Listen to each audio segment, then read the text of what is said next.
یوں کہہ لیں کہ ان جنگلات کے مستقبل کا انحصار اوپر سے آنے والی کچھ مدد یعنی فضا سے بیج گرانے پر ہو سکتا ہے۔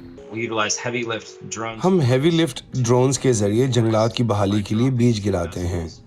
گرینڈ کینری نے 2015 میں ڈرون سیڈ کی بنیاد رکھی، ایک ایسی کمپنی جو ان کے بقول ڈرون استعمال کر کے جنگلات میں درختوں کے دوبارہ اگنے کے عمل کو تیز کرے گی۔ ہم اپنے بہترین دنوں میں دوسرے درخت لگانے والوں سے تقریباً 6 گنا تیز ہیں۔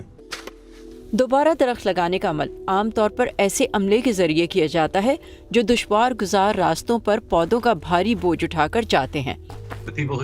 جو لوگ ایسا کرتے ہیں وہ سپر ہیروز ہیں۔ ہم انہی لوگوں کے لیے زیادہ بہتر ساز و سامان فراہم کرتے ہیں تاکہ وہ زیادہ تیزی سے دوبارہ جنگلات لگانے کے قابل ہو جائیں۔ ان بہت سے ڈرونز کا مقصد یہی ہے۔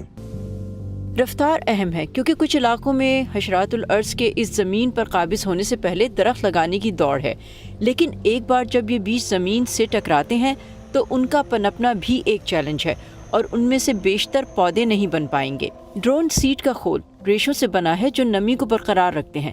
ان میں نشو و نما کے لیے لازمی اجزاء اور یہاں تک کہ تیز مرچ بھی ہوتی ہے تاکہ بھوکے جانداروں کو انہیں کھانے سے روکا جا سکے۔ ان ڈرونز کو اس طرح پروگرام کیا گیا ہے کہ وہ پودے لگانے کے لیے بہترین مقامات کا پتہ لگا سکیں۔ ہم جدید ٹیکنالوجی سے لیس ہوائی جہاز کے ساتھ پرواز کرتے ہیں اور ہم خطے کا ایک 3D نقشہ بناتے ہیں کہ کوئی مقام کیسا نظر آتا ہے۔ ہم ان تمام پروازوں کو پہلے سے پروگرام کرتے ہیں، لہٰذا خطے کے حالات کے مطابق کام کرتا ہے اور رکاوٹوں سے بچتا ہے۔ لیکن اس کی مدد سے ہم ان جگہوں کی نشاندہی بھی کر سکتے ہیں جو بیجوں کے اگنے کے لیے بہترین ثابت ہوں گے۔ دنیا بھر میں گرم اور خشک موسم کے باعث جنگلات میں مزید تباہ کن آگ لگنے کے واقعات میں اضافہ ہو رہا ہے۔ کینری کا کہنا ہے کہ ان کی کمپنی کا مشن واضح ہے۔